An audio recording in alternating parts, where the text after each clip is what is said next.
30 مار خان کی کہانی۔ 30 مار خان بنے پھرتے ہو۔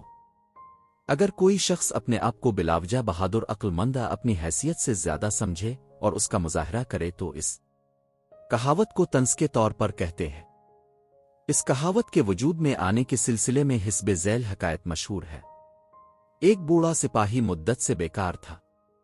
بیٹھے بیٹھے گھر کا سارا سامان بیچ بیچ کر کھا گیا۔ اس کی بیوی اکثر اس سے کہا کرتی تھی کہ تم کمانے کیوں نہیں جاتے ہو؟ کب تک یوں ہی سامان بیچ بیچ کر کھاتے رہیں؟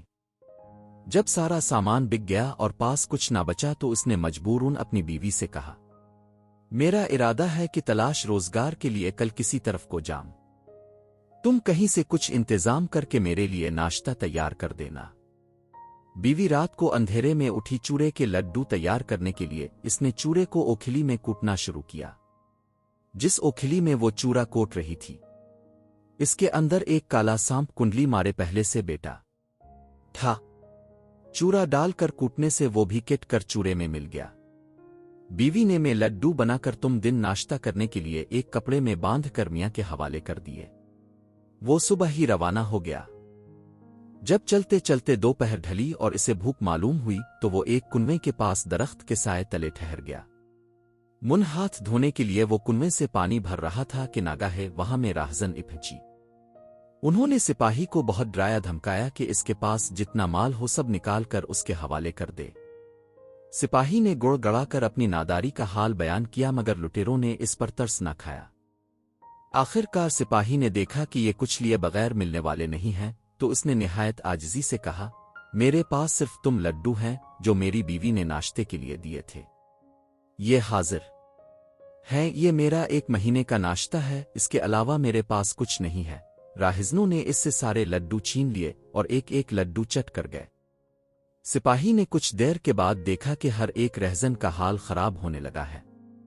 کوئی وہیں گر پڑا، کوئی اونگ رہا ہے اور کوئی پنگ میں ہے۔ سپاہی نے سوچا، ابھی تو یہ سب اچھے خاصے تھے، اچانک ان کو لڈو کھاتے ہی کیا ہو گیا؟ وہ ان کے پاس آیا تو اس نے سب کو بے ہوش پایا۔ ان میں سے کچھ تو مر چکے تھے، باقی سسک رہے تھے۔ اس وقت اس نے سپاہیانہ دیا ہے کھیلا۔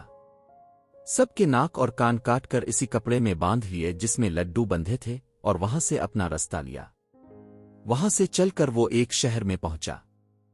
اس شہر کا یہ دستور تھا کہ ہر نیا مسافر بادشاہ کے سامنے حاضر کیا جاتا تھا۔ جب یہ سپاہی بادشاہ کے سامنے حاضر کیا گیا تو دربار میں اس کا کل حال پوچھا گیا۔ اس وقت اس نے خوب شیخی بگھاری، اپنے باپ دادا کی جواں مردی کا حال بیان کیا۔ بادشاہ نے کہا، اب تم اپنا حال بیان کرو۔ اس وقت اس نے ان میں رہزنوں کے ناک کان بادشاہ کے حضور میں پیش کر دیے جو اس نے کاٹ کر کپڑے میں باندھ لیے تھے۔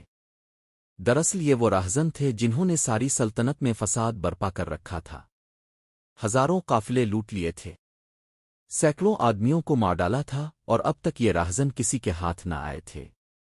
بادشاہ ان کے ناک کان دیکھ کر تمام رہزنوں کو اس نے مار ڈالا ہے بہت خوش ہوا۔ بادشاہ نے بوڑھے سپاہی کی بہت عزت کی، خلعت و انعام سے نوازا، جاگیر عطا کی اور میں مارخاں کے خطاب سے سرفراز کیا۔